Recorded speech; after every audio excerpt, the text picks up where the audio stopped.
देखिए ये क्वेश्चन है आपका एग्जांपल नंबर 5.5। देखिए क्वेश्चन क्या कह रहा है, solenoid has a core of a material with relative permeability 400। यहाँ पे हमारे पास सोलोनाइड के लिए जो कोर ऑफ मटेरियल यूज किया जा रहा है उसका रिलेटिव परमिएबिलिटी दे रखा है 400। The winding of the solenoid are insulated from the core, ठीक है, and carry a current of 2 ampere. तो सोलोनाइड में जो करंट है वो 2 एम्पियर का करंट है। If the number of turns is 1000 पर मीटर, तो वो ये कह रहा है कि पर मीटर में मतलब 1 मीटर में जो नंबर ऑफ टर्न्स है वो 1000 है, ठीक है। तो ये आपका क्या दे रखा है, ये आपका नंबर ऑफ टर्न्स पर यूनिट लेंथ दे रखा है, ठीक है।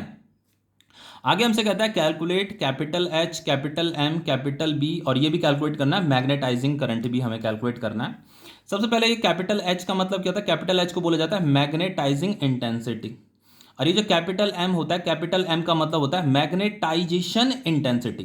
तो बहुत सी किताबों में बच्चों ये मैग्नेटाइजेशन इंटेंसिटी के लिए कैपिटल आई सिंबल भी यूज किया जाता है, ठीक है, तो कंफ्यूज मत होना। सबसे पहली बात, थोड़ा इनमें मैं डिफरेंस समझा देता हूं। डिफरेंस कुछ वैसे कुछ खास होता नहीं है पर फिर भी समझा देता हूं। देखो बच्चों, ये जो इंटेंसिटी है ना, ये किसका इंटेंसिटी होता है एक्चुअल में, जब भी हम किसी एक्सटर्नल मैग्नेटिक फील्ड को अप्लाई करते हैं ना, तो उस एक्सटर्नल मैग्नेटिक फील्ड का जो इंटेंसिटी होता है ना, उसे मैग्नेटाइजिंग इंटेंसिटी बोलते हैं, और कैपिटल एस से उसे डिनोट किया जाता है। और किसी एक्सटर्नल मैग्नेटिक फील्ड में जब हम किसी मैग्नेटिक मटेरियल को रख देते हैं तो वो मैग्नेटिक मटेरियल भी मैग्नेटाइज हो जाता है। अब मैग्नेटाइज होने के बाद वो मटेरियल भी मैग्नेटिक फील्ड इंड्यूस करता है, और उस इंड्यूस्ड मैग्नेटिक फील्ड की जो इंटेंसिटी होती है उसे बोला जाता है मैग्नेटाइजेशन इंटेंसिटी, जिसे हम कैपिटल एम से भी डिनोट करते हैं, ठीक है। बहुत सी किताबों में इसे कैपिटल आई भी लिखा गया है। चलिए इसे हमें कैलकुलेट करना है, तो करते हैं इस क्वेश्चन को। देखो हमारे पास ये सोलोनाइड है, ठीक है, तो इसमें ऐसे करंट पास कर रहा है। तो ये जो करंट कैरिंग सोलोनाइड होता है ये मैग्नेटिक फील्ड प्रोड्यूस करता है, और इसके अंदर जो मैग्नेटिक फील्ड होती है वो कांस्टेंट होती है, ठीक है। तो लेट सपोज ये जो मैग्नेटिक फील्ड प्रोड्यूस कर रहा है ये B naught magnetic field produce कर रहा है। अब हमने क्या किया है बच्चों, यहाँ पे देखो क्वेश्चन में लिखा था इस सोलोनाइड हैज अ कोर, लिखा है ना। अब हमें क्या करना है, इस सोलोनाइड के अंदर जो है एक कोर को इंसर्ट करना है। जैसे आपका ये सोलोनाइड है, ठीक है, इसमें जो करंट था 2 एम्पियर का करंट था, ठीक है। अब इसके अंदर जो मैग्नेटिक फील्ड थी वो कितनी थी, बी नॉट। अब ये जो बच्चों ये मैग्नेटिक फील्ड है ना, इसके अंदर बी नॉट, उस मैग्नेटिक फील्ड के अंदर मैंने एक कोर को इंसर्ट कर दिया, ठीक है। जनरली जो कोर होता है ये सॉफ्ट आयरन का ही बना होता है, क्योंकि सॉफ्ट आयरन जो कोर होता है बच्चों वो आपका मैग्नेटिक फील्ड में रखने पर, किसी भी एक्सटर्नल मैग्नेटिक फील्ड पे रखने पर वो मैग्नेटाइज हो जाता है। अब अगर बच्चों ये जो कोर यहां हमने इंसर्ट कर दिया है तो इसे हमने इस बी नॉट मैग्नेटिक फील्ड में रखा हुआ है, क्योंकि इसके अंदर जो मैग्नेटिक फील्ड थी वो बी नॉट थी, तो इसे हम एक्सटर्नल मैग्नेटिक फील्ड बोल रहे हैं, ठीक है। जनरली एनसीईआरटी भी बच्चों एक्सटर्नल मैग्नेटिक फील्ड के लिए जो सिंबल यूज करता है बी नॉट सिंबल यूज करता है। तो इस एक्सटर्नल मैग्नेटिक फील्ड में जो इसके अंदर थी, उस एक्सटर्नल मैग्नेटिक फील्ड में हमने एक कोर को इंसर्ट कर दिया है, तो ये कोर भी क्या हो जाएगा, मैग्नेटाइज हो जाएगा। अब मैग्नेटाइज होने के बाद ये भी क्या करेगा, मैग्नेटिक फील्ड इंड्यूस करेगा। तो ये कितना मैग्नेटिक फील्ड इंड्यूस कर रहा है, B M magnetic field induce कर रहा है। तो अब इस सोलोनाइड के अंदर जो टोटल मैग्नेटिक फील्ड होगा वो बी हो जाएगा, ठीक है, इन दोनों का सम। तो ये आपका एक्सटर्नल मैग्नेटिक फील्ड है, ये आपका इंड्यूस्ड मैग्नेटिक फील्ड है जो ये कोर मटेरियल जो है प्रोड्यूस कर रहा है, और ये आपका टोटल मैग्नेटिक फील्ड है। अब ये जो आपका एक्सटर्नल मैग्नेटिक फील्ड है इसका फॉर्मूला होता है आपका mu naught into H. H क्या है आपका, मैग्नेटाइजिंग इंटेंसिटी, जिसे हमें कैलकुलेट करना है। एच क्या है आपका, मैग्नेटाइजिंग इंटेंसिटी। ये जो एक्सटर्नल मैग्नेटिक फील्ड होता है इसका जो इंटेंसिटी होता है ना उसे मैग्नेटाइजिंग इंटेंसिटी बोलते हैं। अब देखो बच्चों, इस सोलोनाइड के अंदर जो मैग्नेटिक फील्ड है इतना मैग्नेटिक फील्ड है, और बच्चों हमने प्रीवियस चैप्टर में ये एक टॉपिक पढ़ा था magnetic field inside the solenoid, तो वहां पे भी हमने magnetic field inside the solenoid होता है उसके लिए जो फॉर्मूला होता है वो होता है आपका म्यू नॉट एन इंटू आई। ये भी फॉर्मूला होता है और ये भी फॉर्मूला होता है, ठीक है। अब देखो ये जो टोटल मैग्नेटिक फील्ड है यहाँ पे, इस टोटल मैग्नेटिक फील्ड का फॉर्मूला क्या होगा, उसके लिए बच्चों हम इसी एनालॉगी का हम यहाँ पे यूज करेंगे, ठीक है। जैसे B naught is equal to mu naught into H था ना, तो बी इज इक्वल टू हो जाएगा आपका म्यू इंटू एच। अब देखो यहाँ पे तो म्यू नॉट यूज किया, यहाँ पे मैं म्यू यूज कर रहा हूँ, क्योंकि बच्चों यहाँ पे जो मैग्नेटिक फील्ड है ना वो फ्री स्पेस में है, तो उस फ्री स्पेस की परमेबिलिटी यहाँ पे लिखी जाएगी।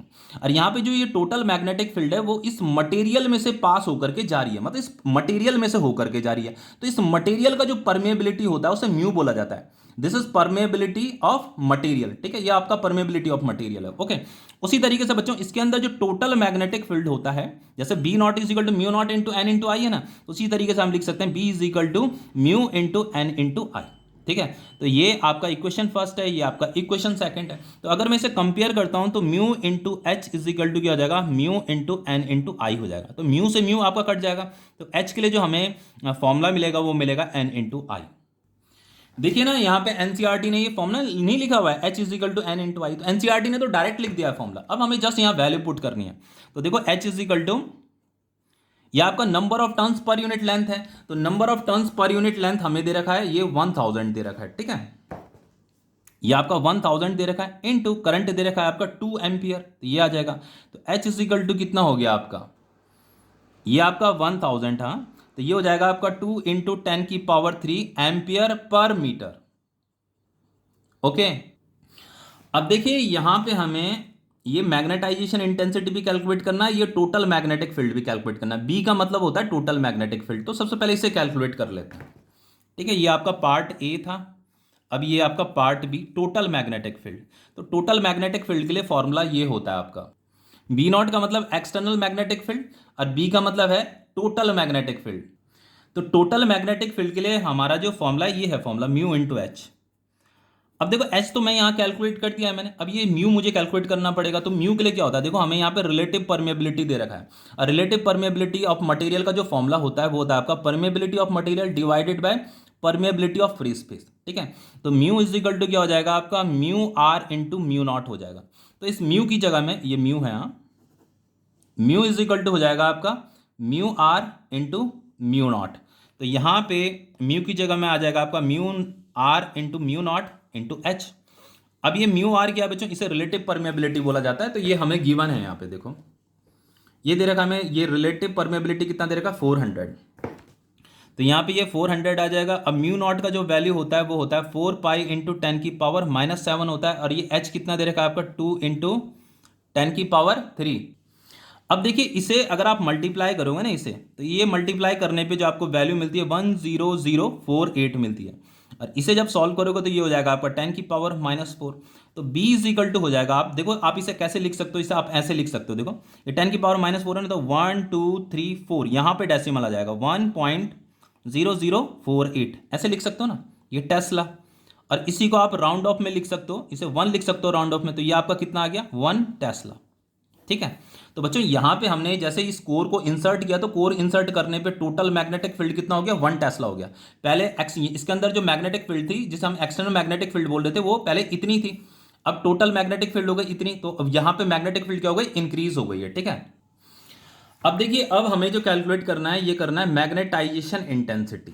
अब देखो मैग्नेटाइजेशन इंटेंसिटी का यहाँ पे जो सिंबल दे रखा है वो एम दे रखा है, यही हमें कैलकुलेट करना है, ये आपका पार्ट सी है। तो देखो बच्चों मैग्नेटाइजेशन इंटेंसिटी का मतलब आप क्या समझ रहे हो, इसका मतलब ये है कि जैसे हमने ये सॉफ्ट आयरन रॉड को इसके अंदर इंसर्ट किया है, तो ये मटेरियल भी मैग्नेटाइज होने लगता है, मैग्नेटाइज होने के बाद ये भी मैग्नेटिक फील्ड इंड्यूस करता है।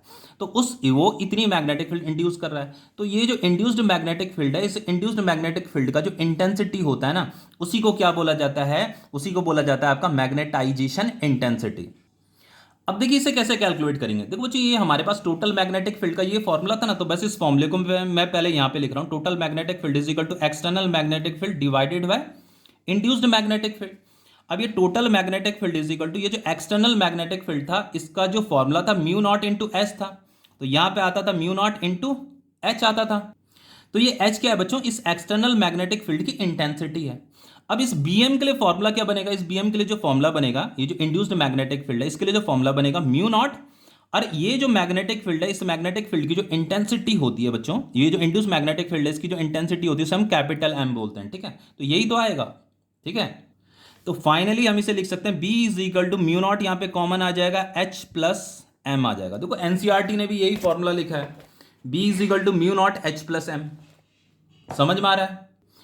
अब देखिए यहाँ पे जो ये टोटल मैग्नेटिक फील्ड था ना, इसका फॉर्मूला क्या था, म्यू इंटू एच था ना, तो यहाँ पे मैंने बी की जगह में लिख दिया म्यू इंटू एच। इसे मल्टीप्लाई कर लेते हैं, म्यू नॉट इंटू एच, और ये हो जाएगा आपका म्यू नॉट इंटू एम। और यहाँ पे देखो मैंने एक चीज़ बताया था आपको, ये म्यू इज इक्वल टू क्या था आपका, mu R into mu naught था।